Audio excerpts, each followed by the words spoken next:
and you joining today for nonprofit. We have an amazing from the nonprofit to provide some first-hand industry insights on using Pardot. So to our speaker today, Haynes. Take it away, Terry. Thanks, Emma. My name is Terry Haynes. I am the CRM manager at the Center for Strategic and International Studies. We recently have transitioned to Pardot from Mailchimp. It was kind of an interesting transition.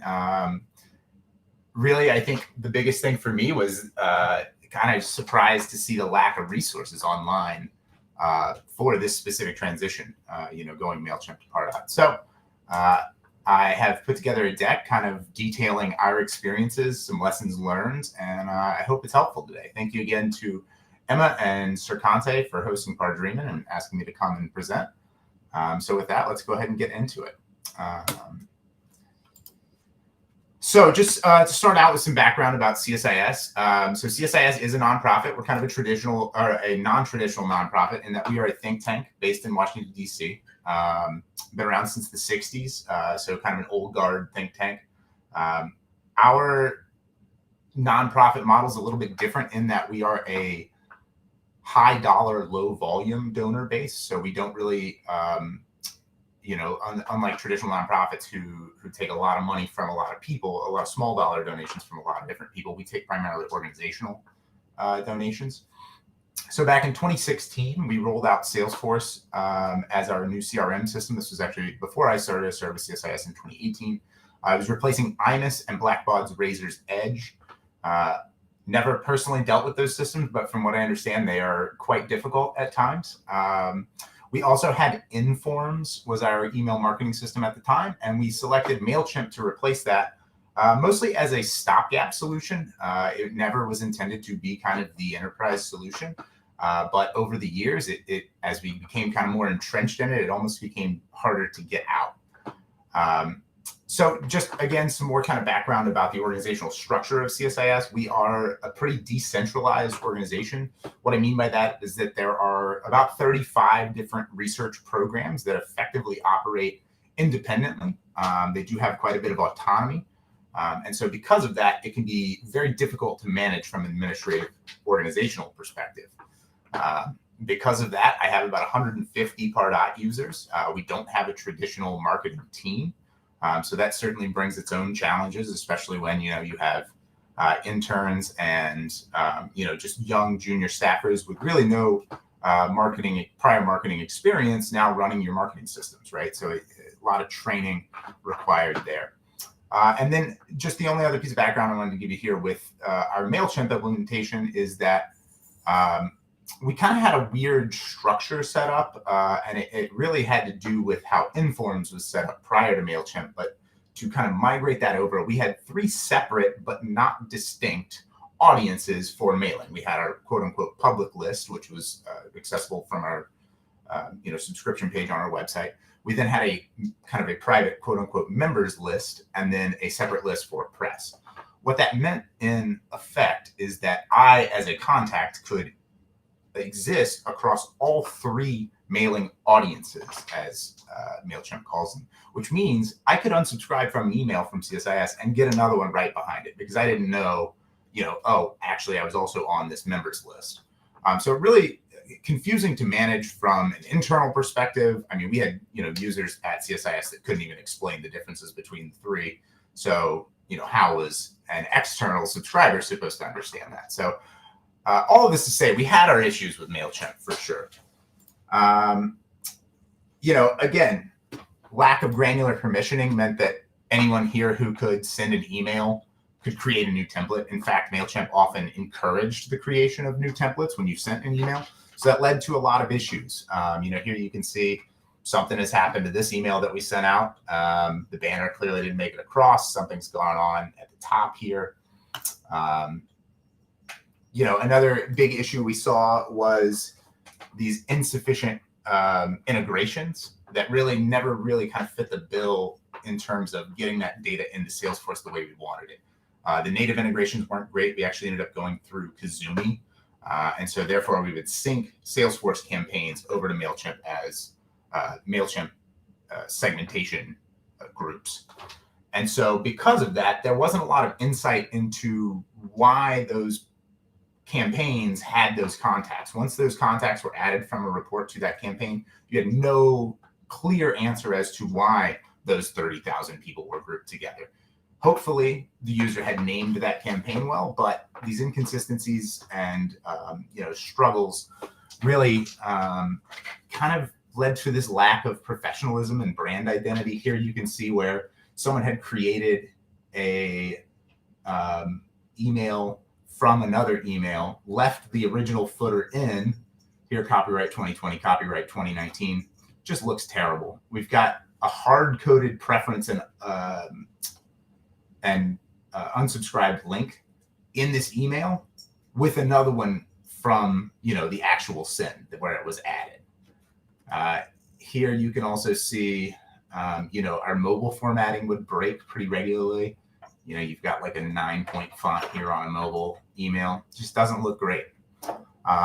Also, we found that Mailchimp, heavily slanted towards kind of e-commerce, small business, whereas, we're an enterprise nonprofit. It just never really quite fit our bill. So we knew we had these issues with Mailchimp. We just weren't sure kind of what the answer was. So starting last year, actually around this time, fall of 2020, we began to look at a few different solutions to our Mailchimp woes. Obviously working very closely with our Salesforce AEs. They were definitely pushing us towards the Salesforce product. Obviously the biggest selling point there is just that close integration, right? And the data that comes with it. Pardot kind of stood out to us as the most powerful platform of these three. We thought that Marketing Cloud could be an answer, but frankly, the price point just made it kind of impossible for us. And I think, a lot of nonprofits are going to feel that same way. They certainly all had their pluses and minuses. There are definitely things about Pardot that doesn't quite fit our use case, but at the end of the day, it fit our use case the best. Constant Contact, kind of similar to Mailchimp. Marketing Cloud, again, really just has these features that we really wouldn't use so much. SMS marketing we would never do. And again, because of our donor base and because of our nonprofit setup with not really taking individual donations from folks, it just didn't make that much sense. We kind of seems more like we needed that B2B marketing. So we ultimately settled on Pardot, and that began our implementation phase. We officially signed our contract with Salesforce on January 4th, 2021. It took us about 6 months to get fully implemented. Quite a bit of challenges along the way. Arguably the biggest one was that, we had to run these systems concurrently, standing up Pardot and getting it running, getting our IP warmed up while we still were using Mailchimp on a daily basis. So that was definitely, I think, probably our biggest challenge throughout this process was, trying to ensure a consistent user experience, subscriber experience while getting emails from two different systems and trying to make sure that, as someone unsubscribes from Mailchimp, that we're not letting them get an email out of Pardot. So just to kind of walk you through our implementation here a bit, we took about a month to really kind of lay out our initial strategy, figure out, what we've got, kind of cleaning up our data, looking through kind of what requirements we need out of a new system, because Pardot is highly configurable, and we wanted to make sure that our users, had what they needed up front.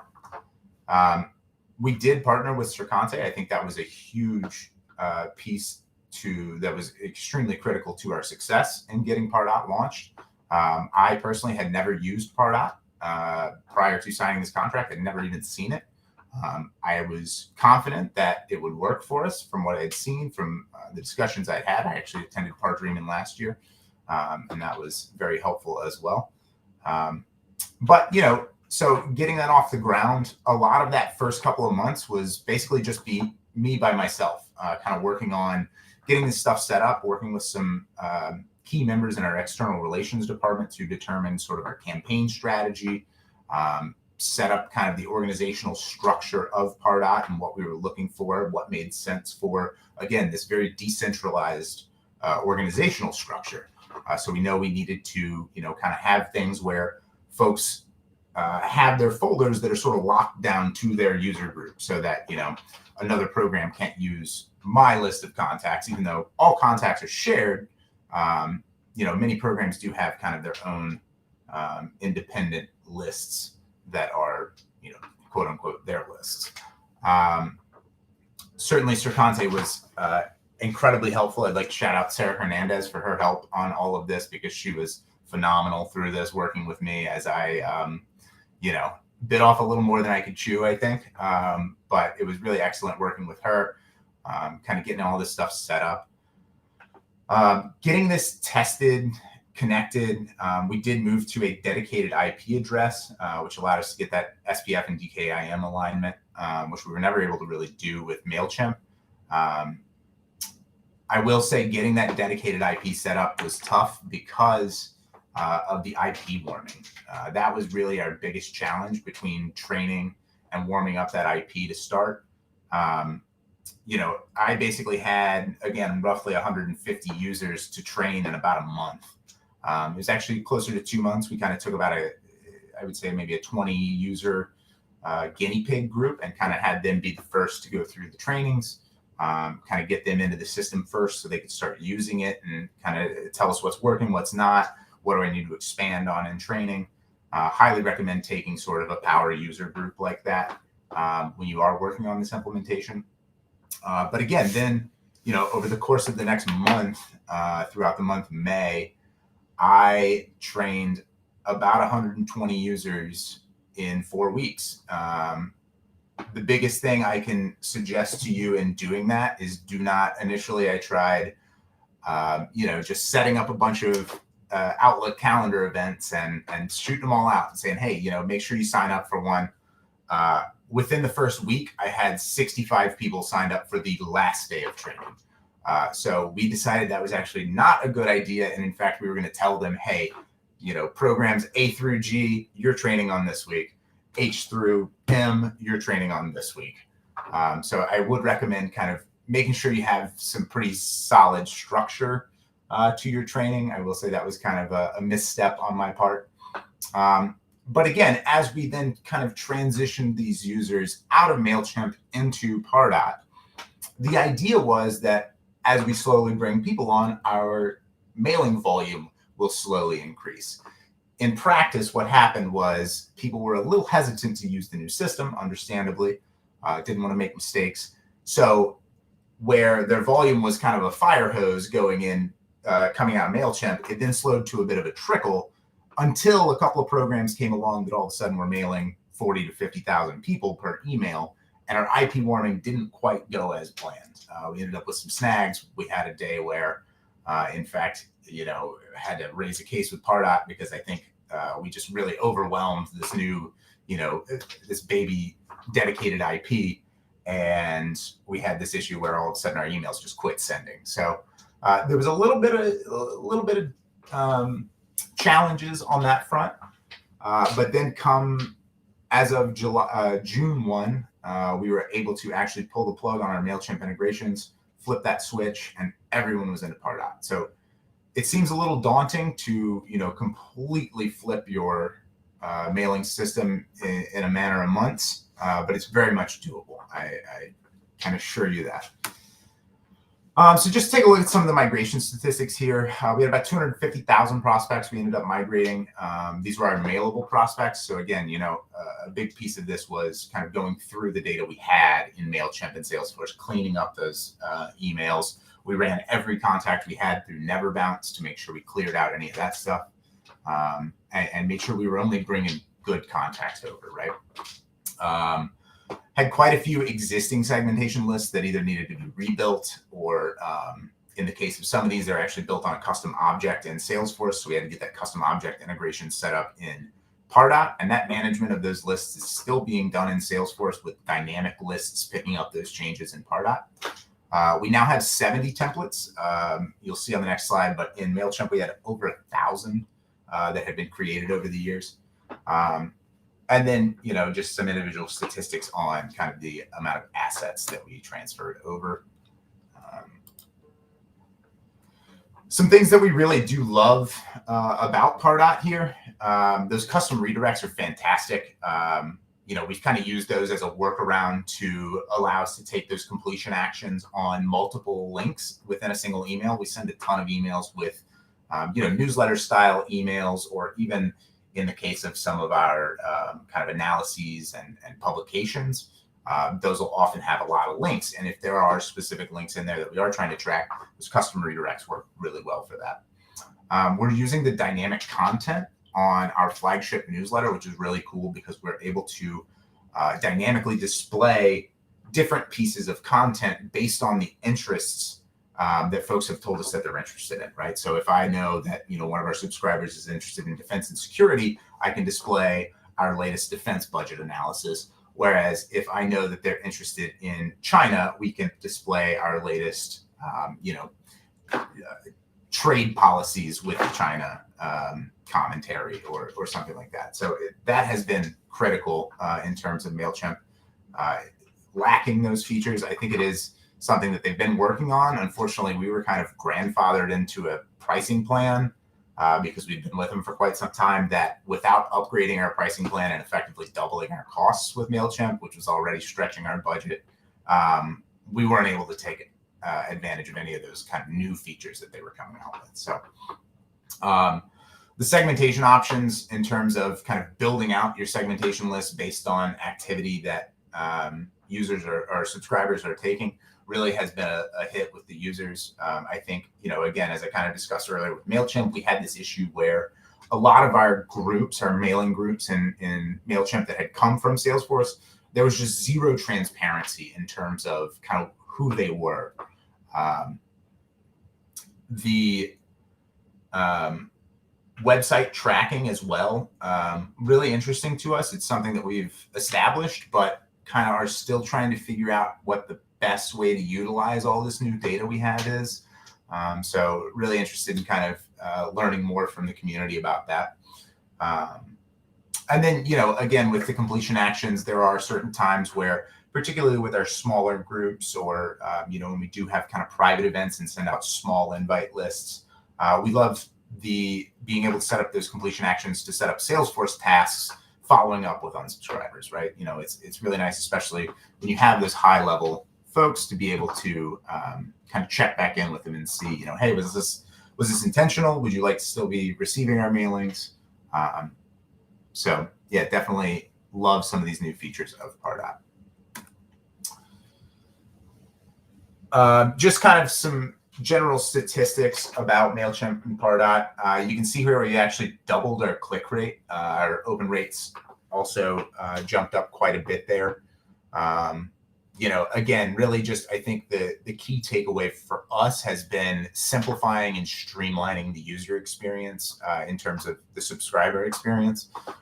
Really just makes things a lot easier. And then likewise on our side for our users, having many, far fewer templates for them to select from leads to far less confusion. You don't end up with these broken templates that, someone created 4 years ago. Our opt-out rates are down as well. And again, just that less confusing subscriber experience, right? We now have, it's much easier for subscribers to opt out of individual lists without fully unsubscribing. We are in the process of setting up a subscription opt-out reasons form, which I'll get to here in a bit. But generally speaking, Pardot has been worlds better for us than Mailchimp was. So some lessons learned out of all of this. First and foremost, good implementation partner was key. There's no way I could have done this on my own. As a solo admin here, I was hired as a Salesforce administrator. I knew that I would be working in Mailchimp, and then I also managed Mailchimp. But at this point, now I'm essentially a Salesforce and Pardot administrator solo. And so it can be done, I promise you. But that implementation partner is definitely key. I would have been lost in the dark without Sercante by my side throughout this. And even on a, it wasn't some huge scope contract, but just having that resource there to ping questions off of, or, ask, really strategize on what you're trying to do as an organization, really helps. I also have some community resources listed here that I've really found super helpful, particularly with Pardot. First, the Salesforce Exchange Discord I've been a part of for about 4 years now. Really wonderful group of guys and gals out there. Global community, tons of specialty channels, tons of Salesforce MVPs in the chat.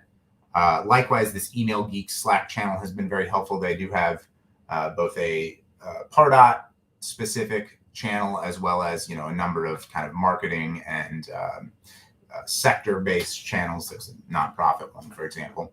And then, the spot for Pardot and the drip. Both of these, I think, are widely recognized by the community as great kind of blogs and community resources for ideas for things to do in Pardot. But basically, you want to work with your implementation partner to develop that plan. They bring much needed expertise to the table. I would also say, make sure you budget for some scope creep and a little bit of slide in your project. We'd all love to be able to stick to our deadlines, but just building that time in beforehand can definitely help out. So you're not getting pushed up against the deadline that you can't move. So another lesson learned here is definitely to really understand your data and migration strategy. There were a couple of times where I kind of made decisions, not on my own, but a little bit, I was a little too eager to get going, and realized, after I had stood up 40 suppression lists, that, oh man, I'm doing this wrong. Or, hey, actually we should configure this way. The biggest thing that I think really helped us was going through all of our core data in terms of our Salesforce contact data before migrating anything, right? The more you can clean up before you migrate it, the less you'll have to worry about in Pardot. That said, that doesn't mean that, it's a one and done thing. That should be a continual process of kind of data hygiene and cleanup. There's some great tips from the spot for Pardot about, setting up these sorts of dynamic lists that are looking for bad emails or junk emails. I think another thing that really has been crucial with us with Pardot is the restriction on role-based emails. We had a ton of kind of spammy signups using manager @ or info @ just generic emails. So Pardot just flat out stopping those really helps tremendously. I also definitely would recommend mapping out that data flow, kind of ensuring that you have, all of, you fully understand, especially in our case where we were coming from kind of 3 audiences down to 1, figuring out, okay, well, if someone has unsubscribed from this audience, but it looks like we did it as an admin because they should have never been subscribed there, what does that mean when we migrate? Are we going to bring them in as, transactional emails only? Do we want to bring them in fully subscribed? Do we want to reach out? We actually had, a segment of our audience that it was kind of unclear as to how we should proceed. So we decided to just go ahead and email them all and say, hey, we noticed there were some issues with our mailing system integrations. It looks like you potentially unsubscribed, but we don't quite have that. Would you like to continue receiving our emails or not? Certainly, you're not going to get 100% response rate on that, but anyone that you can keep is better than just unsubscribing everybody. And again, here, properly warming up that dedicated IP address, really crucial. I wish we had been able to do a better job of that because, again, I think we went from kind of a few thousand, maybe 10,000 emails a day to all of a sudden one day we're sending like 80 to 100,000 emails a day. And it really kind of gave us some hiccups, but all figured out now. Not seeing any issues, haven't seen any issues, and really kind of since launch, which has been great. And then finally, also, use this inflection point of a switch to really think about your mailing strategy. Again, as I mentioned at the beginning of this, it is tough in an organization like ours to really have that kind of institutional authority over relatively autonomous groups. But that certainly doesn't mean that you shouldn't try to kind of improve what you're doing, right? So we had done a bit of a data analytics study of our mailings kind of leading up to this transition. We found out that 66%, 2/3 of our emails were event related. We host a ton of events, certainly all kind of digital hybrid events now over the last couple of years, but even prior to COVID, we had a ton of in-person events. So we send a ton of event related emails, either invites, save the dates, watch live reminders, those sorts of things. And what we realized is that, as we were sending these emails out, a lot of our programs had this idea that, I need more RSVPs. I just need to send more emails. And we had seen a couple of different events. We actually had 2 events over this about 2-year period we studied where they had sent over 6 emails about the same event to roughly the same group of people. And that's just not an effective strategy of this shotgun approach of quantity over quality, right? And so we really wanted to kind of pare that down. I think Pardot gives us a lot more flexibility in terms of really targeting our sends and, truly finding those people that really do care about what you're sending and have engaged with that kind of content in the past. Whereas before it was kind of a shot in the dark with Mailchimp, and our directors and staffers had this idea that quantity is going to get us there, and so 40,000 people on your email wasn't enough. It needs to be 50 or whatever it may be. Whereas the right 5,000 are going to get you more RSVPs than the wrong 50,000. And so what we actually found was that past a third event-related email, you actually ended up with more unsubscribes and opt-outs than you did new net RSVPs for that event. So because of that, we've now limited our users. We've said 2 is actually going to be our number. So, ideally an invite out a couple of weeks ahead of time and then a watch live reminder maybe an hour before the event. Some folks like to do a save the date and then an invite. But regardless, it gets back to kind of using this systems change to make a strategy change. And that really was our biggest win, I think, in terms of how we do business. Of course, there's always going to be kind of some organizational pushback. People are always going to be resistant to change. There's kind of 2 schools of thought here of, do you, while they're also experiencing the system change, just go ahead and throw a little bit more pain on there of kind of, hey, we're also going to change the way we're actually doing things? Or do you try and kind of spread that out so that it's not as much pain at one time? We decided to go ahead and do it all at once. I think that's the better strategy here. The key to that is just clear, constant communication. You've got to have a communication strategy around a new system implementation, particularly something of this scale. This is a system that, again, over half of our staff are using on a daily basis. You really, really have to make sure that you're available. Your training is kind of up to speed. You want to make sure that you have these resources in place for folks before the system launches. So I made sure we've got a pretty robust documentation library set up for everyone, and I had that live day 1. So to kind of wrap all this up, I think you can do this even if you are by yourself, even if it's a small organization, a big organization. It's definitely doable. You will find some challenges along the way. You're going to have challenges that are unique to your organization. None of them are impossible to overcome. There's always a way around it, over it, through it, some way you can figure out those solutions. And again, I got to thank Sercante for their assistance throughout this, because I think I'd probably still be trying to implement the system without them. So with that, I'll leave you with a piece of parting advice here of how to write a good email. You write it, you delete most of it, and then you send it. Most of us have way too much in our emails. I think we can all agree on that. Keep it simple. I'll leave that last S off. With that, Emma, thank you so much. I really appreciate your allowing me to come on today and talk. I think we do still have a few minutes here. Do you want to open it up for questions, Emma? Yeah, thank you so much, Terry. What a great presentation. In the chat, it looks like we did have one question from Amanda that we could spend a couple minutes on. She was asking, Sure. We are moving contacts from Mailchimp to Salesforce. Any suggestions on a smooth transition?